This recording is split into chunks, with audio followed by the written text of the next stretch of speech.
saya sampaikan kisi-kisi untuk entrepreneur.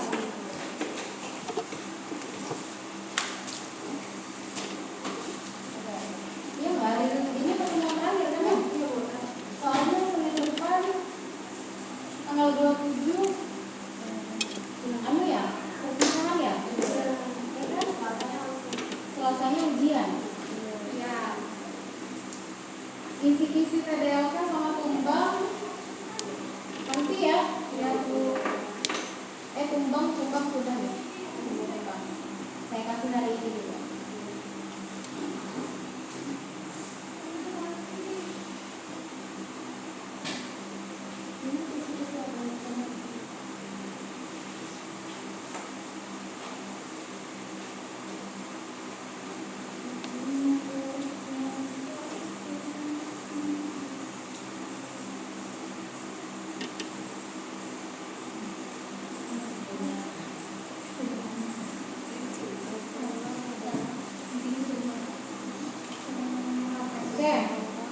Jadi nanti untuk entrepreneur soalnya adalah esai ya. Soalnya nanti 7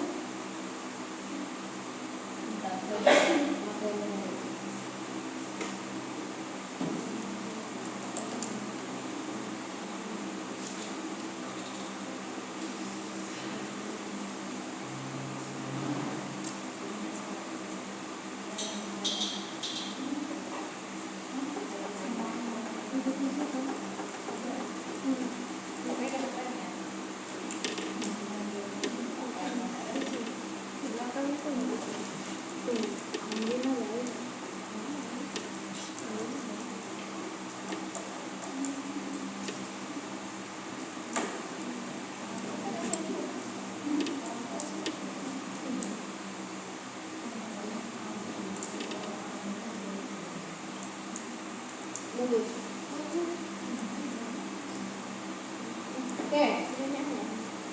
Untuk entrepreneur ya, soalnya esai terdiri dari 7 soal ya, dimulai dari pertama kali saat kita masuk pertemuan entrepreneur. Ya, di awal sekali kita masuk ke materi entrepreneur, kalian sudah disuguhkan dengan 3 peluang usaha.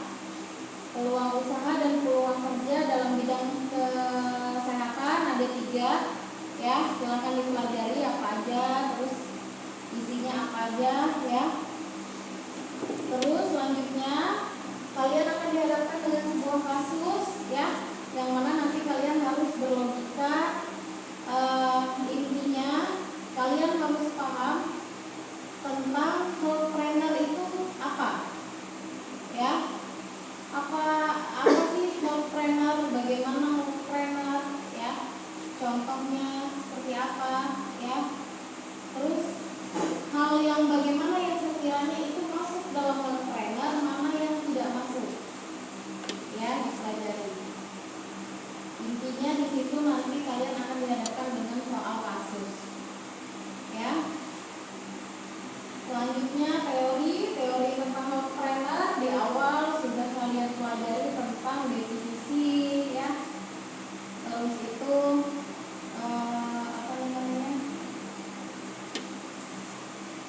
definisi kan ada 2 slide ya tentang definisi entrepreneur.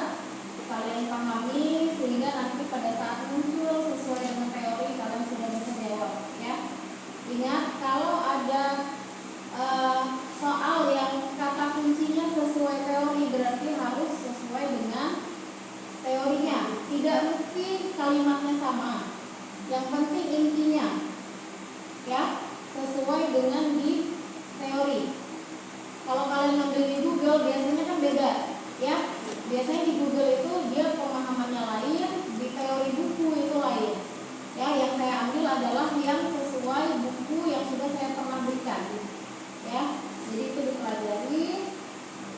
Terus selanjutnya kembali lagi kalian akan dipertemukan dengan soal kasus ya, terkait dengan tempat ya.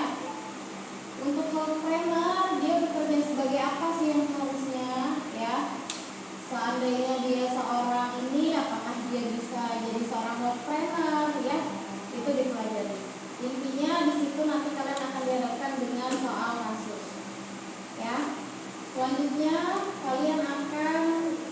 mendapatkan soal tentang semacam strategi. Masih ingat dengan strategi untuk menjadi seorang entrepreneur?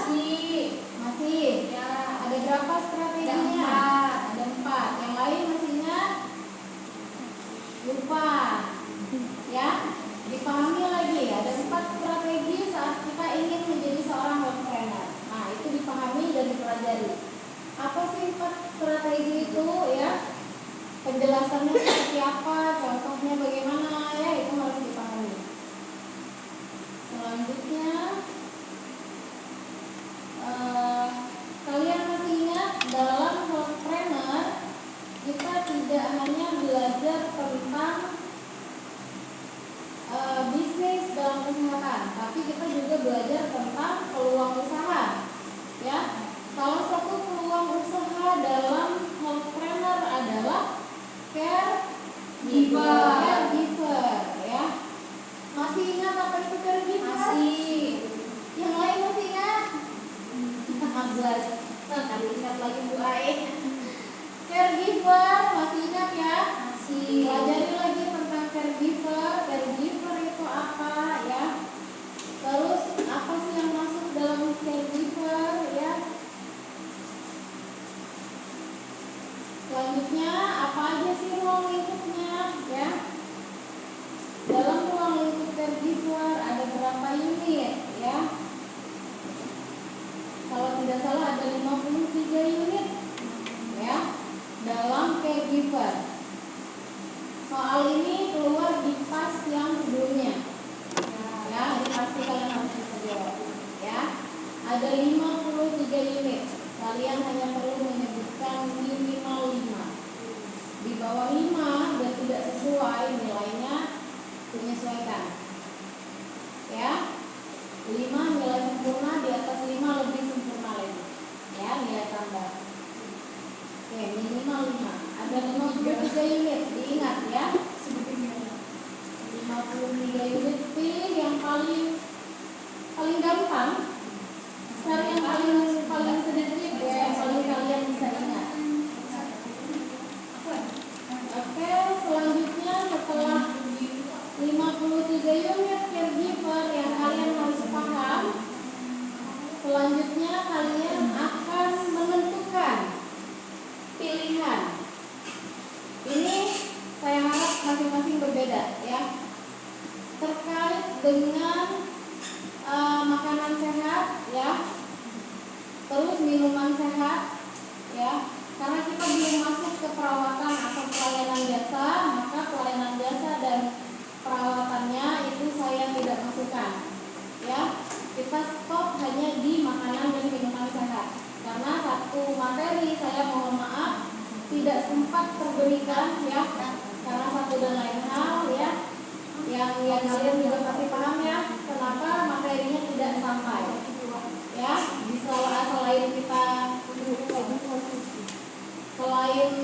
karena banyak libur ya, mungkin hari Seninnya itu tidak masuk, barangkali desainnya juga kurang ya pemanfaatan waktunya. Jadi untuk perawatan dan pelayanan jasa yang harusnya masuk dalam entrepreneur, materi terakhir tidak bisa tersampaikan, mohon maaf ya. Jadi saya stopkan materinya di makanan dan minuman sehat. Jadi nanti untuk yang soal terakhir, kalian akan merancang bisnis untuk diri sendiri ya. Mulai sekarang kalian berpikir, kira-kira apa sih yang ingin saya buat ya. Kalian harus mengkonsep apa sih menu yang sekiranya kalian ingin jual. Saya bebaskan makanan atau minuman terserah, yang penting masih dalam lingkup makanan atau minuman sehat ya. Mulai dari sekarang belajar untuk menjadi seorang entrepreneur ya. Mulai untuk membentuk rancangan, tuangkan dalam bukunya. Mudah-mudahan suatu saat, suatu hari nanti yang kalian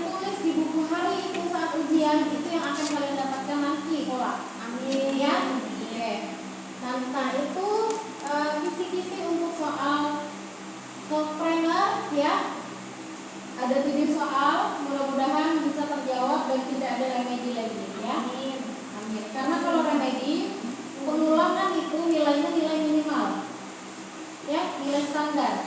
Kalau kalian pengen nilai tinggi udah nilainya. Ya. Oke?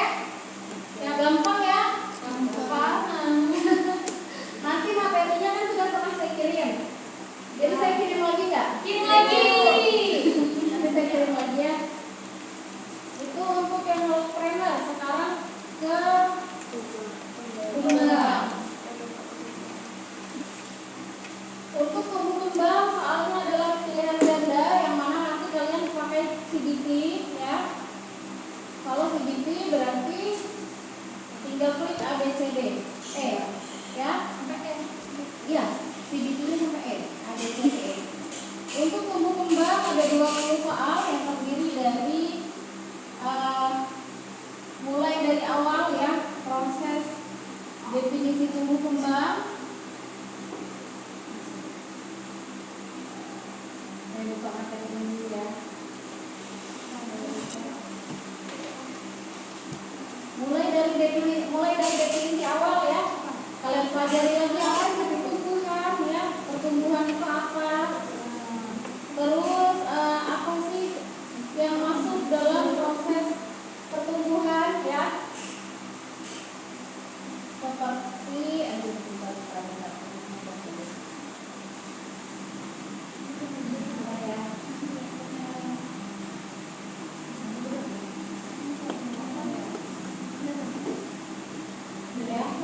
kalian lakukan lagi apa sih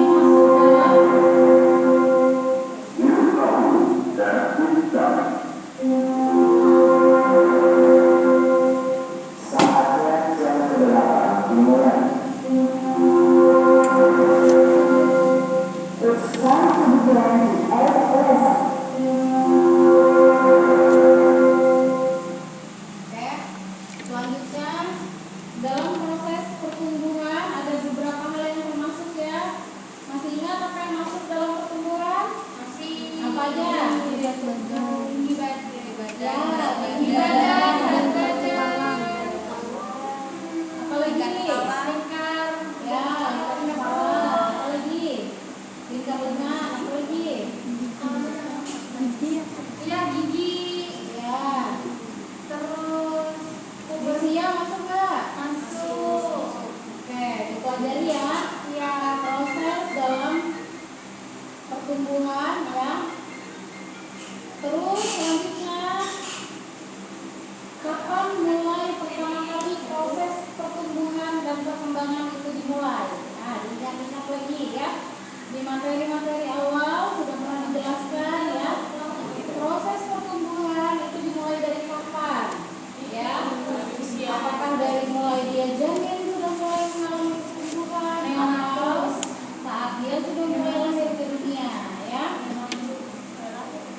Ya, nanti kalian akan dihadapkan dengan soal yang pilihannya itu hanya sesuai, tidak sesuai, sebagian besar tidak sesuai, ragu-ragu atau tidak bersedia menjawab.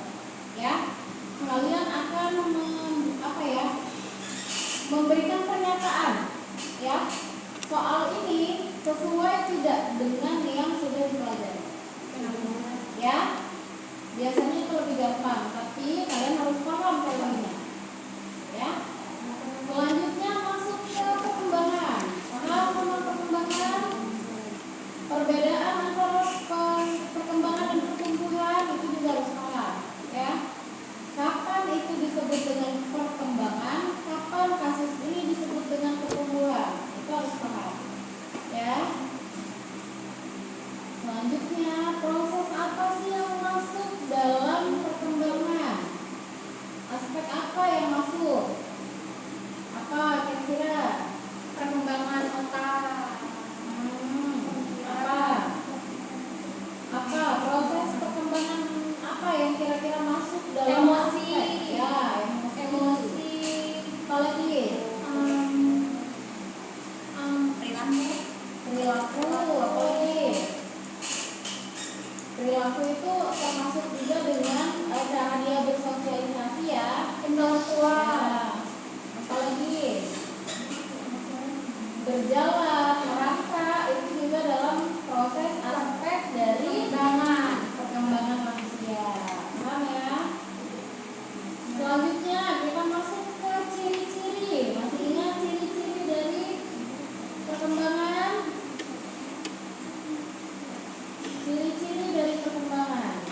ciri-cirinya, ya.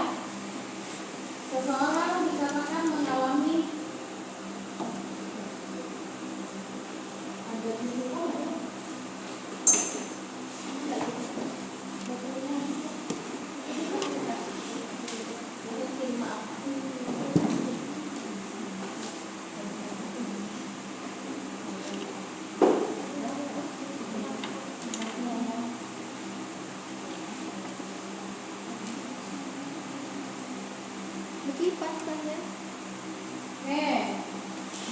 Dipahami ya, ciri-ciri dari pertumbuhan dan perkembangan, ya.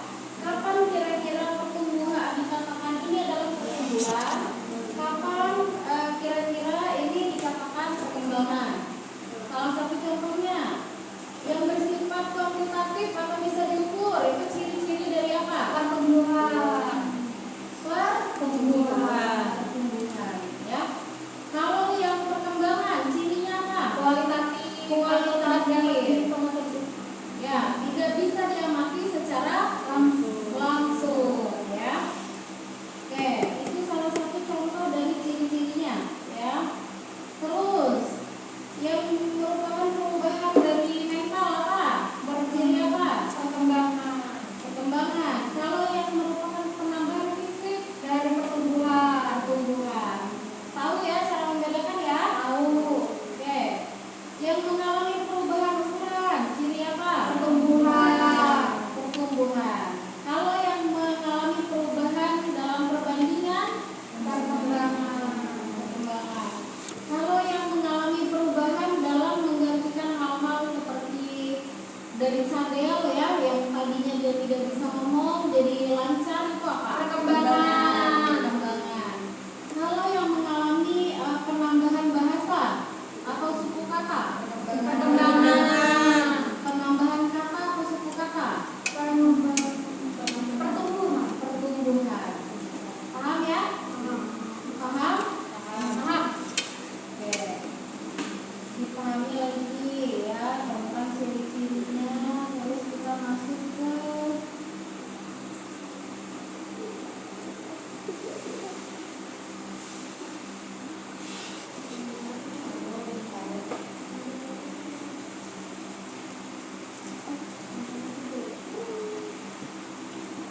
selanjutnya kita juga sudah belajar tentang tahap kematangan. Ya, masih ingat apa itu kematangan?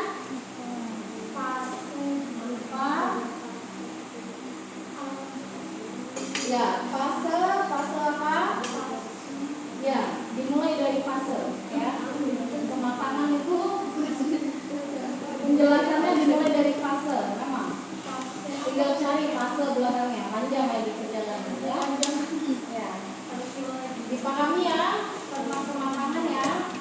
Tahap perkembangan itu ada 3 ya, ada 4. Dimulai dari prenatal ya, terus infant, toddler, dan preschool. Selanjutnya jenis tumbuh kembang ada berapa? Ada neonatus kembang, neonatus itu ya Bu?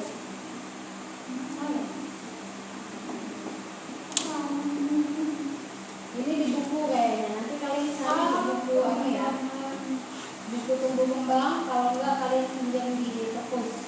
Ya. Jenis-jenis tumbuh kembang itu ada di buku ya. KDK jilid 3 di bab 1. KDK jilid 1 terus jilid 2 ya, lupa saya.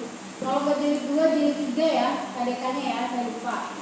Itu di bab awal rasanya. Ya. Jilid 1 KDK itu tentang ilmu keperawatan.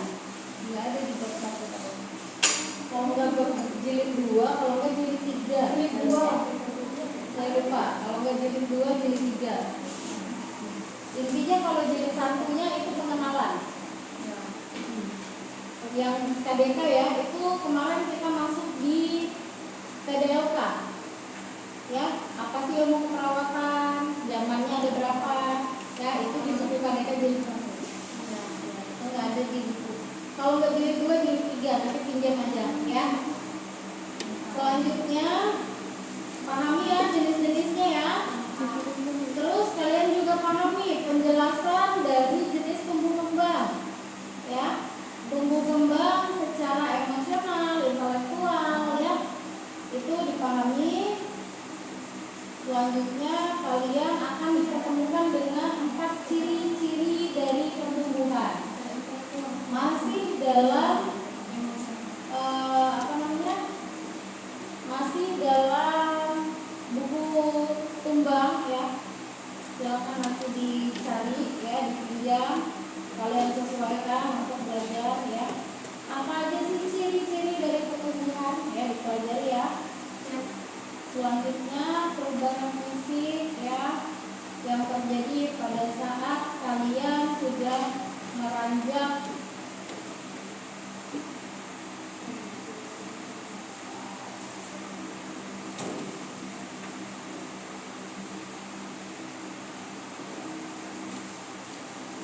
nanti kalian pelajari juga perubahan fisiknya ya.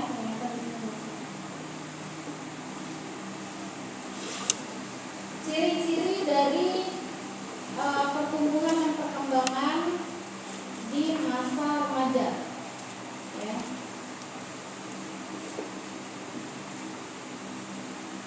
Selanjutnya ciri-ciri perkembangan itu juga dipelajari ya.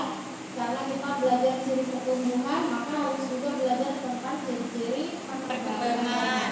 Ya, nanti dipelajari. Selanjutnya kalian juga kembali akan dipertemukan dengan sebuah kasus ya, yang mana kalian akan menganggap bahwa kalian adalah seorang perawat ya, yang sedang membantu pasien dalam mengendalikan emosi ya.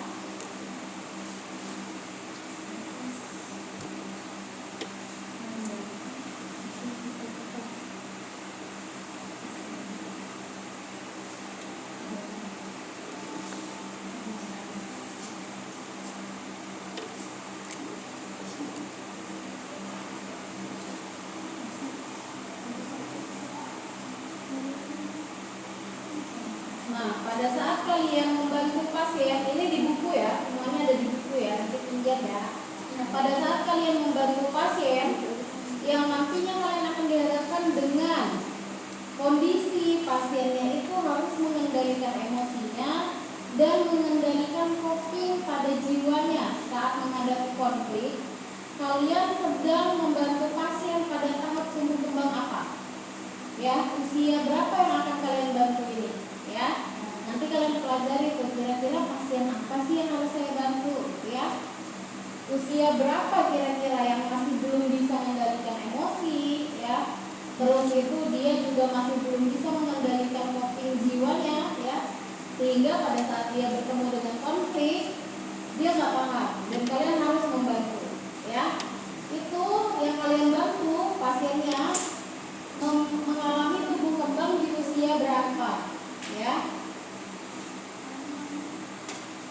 Terus proses perkembangan psikoseksual ya. Untuk psikoseksual nanti kalian akan dihadapkan dengan beberapa tahapan ya. Nanti kalian coba pelajari ya tahapannya, sehingga nanti kalian akan ketemu jawabannya ya. Proses perkembangan pada psikoseksual ya, di dalam tumbuh kembang manusia yang apa ya, tahap apa ya. Selanjutnya faktor yang mempengaruhi tumbuh kembang manusia, apa saja faktornya?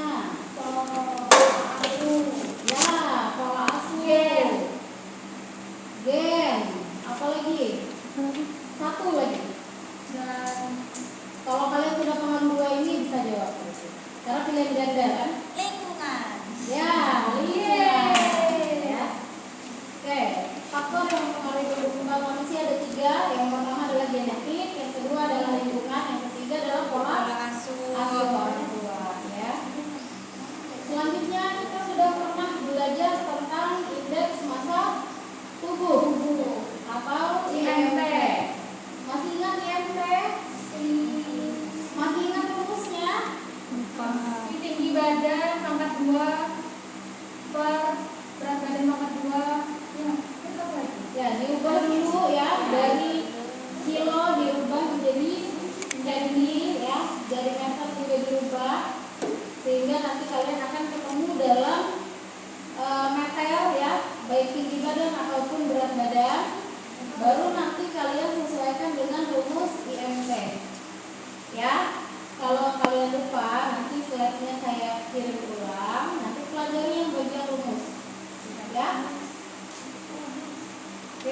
Pahami ya, ada 4 hasil ya.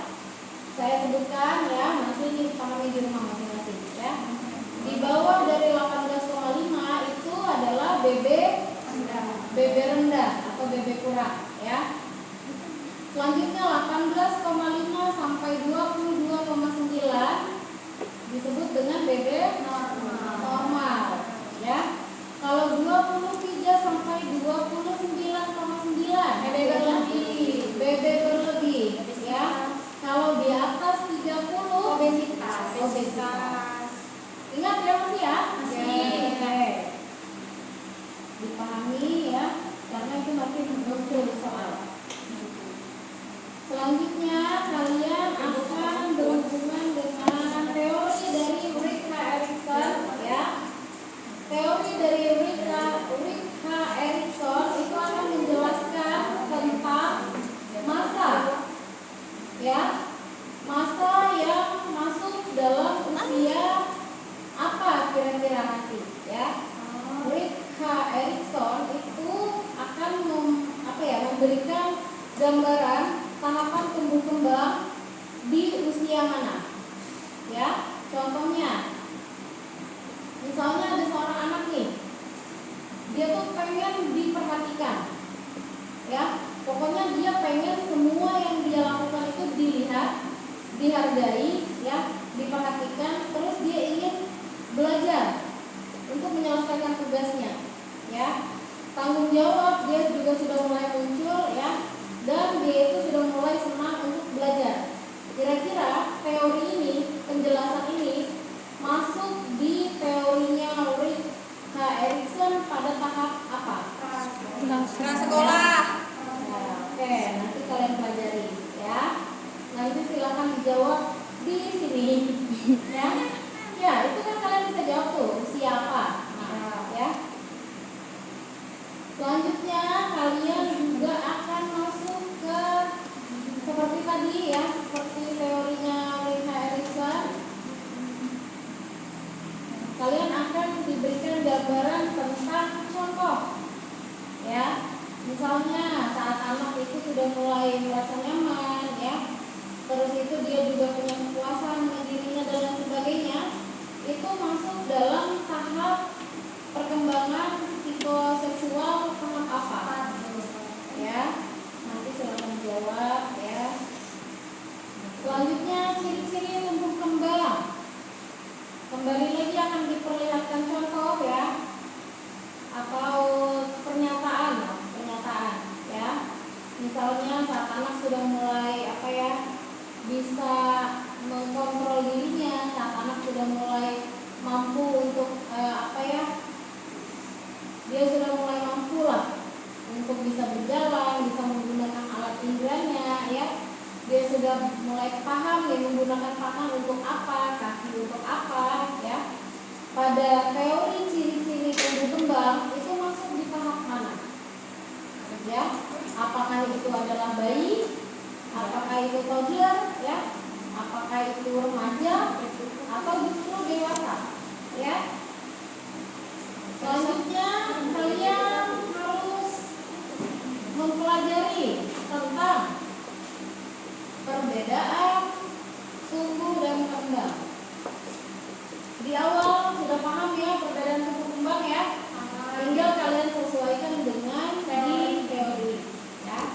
Teori yang sudah ada di pilihan gandanya. Oke? Selanjutnya yang terakhir, kalian akan menghitung IMP dari seseorang ya. Lalu nanti kalian hasilnya silakan dipilih di pilihan ganda ya. Hati-hati untuk hasil ya. Salah satu saja perhitungan maka salah hasilnya ya. Matematika salah satu angka salah juga sampai ke ujung kan ya. Nah itu juga yang karena nilainya kurang lebih hampir mirip ya. Pilihan gandanya ini mirip-mirip, ada yang cuma beda di komanya aja ya, tapi depannya sama ya, jadi lebih diperhatikan lagi. Oke. Yang penting paham rumus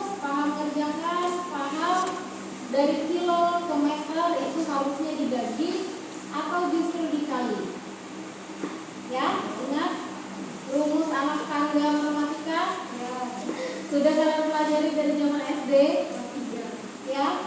Kalau naik harusnya dibagi atau dikali, kalau turun harusnya diapain? Oke? Dari kilo ke meter itu melewati berapa anak tangga? Terus itu dalam melewati anak tangga kalian memiliki berapa nilai? Nanti itu kalian tuliskan dan cari hasilnya di ini pilihan ganda. Oke? Oke. Nanti kalian pinjam aja bukunya ya. Pinjam bukunya di perpus. Terus nanti kalian pelajari KDK tumbuh kembang ya. Untuk yang PDLK nanti saya kirim di grup ya, menyusul ya. Karena PDLK-nya masih dalam proses. Karena terakhir kita masuk kemarin hari Kamis kemarin PDLK ya. Ya, jadi masih harus disesuaikan. Sampai sini ada yang ingin ditanyakan? Susah-susah gampang atau gampang-gampang atau susah-susah? Susah-susah gampang, alhamdulillah. Untuk self trainer saya berharap ya, karena ini esai, tolong disesuaikan ya. Tidak ada jawaban yang sekiranya itu asal-asalan. Terutama di poin terakhir. Ya, mulai sekarang pikirkan dengan betul-betul. Oke? Tidak ada yang ditanyakan lagi.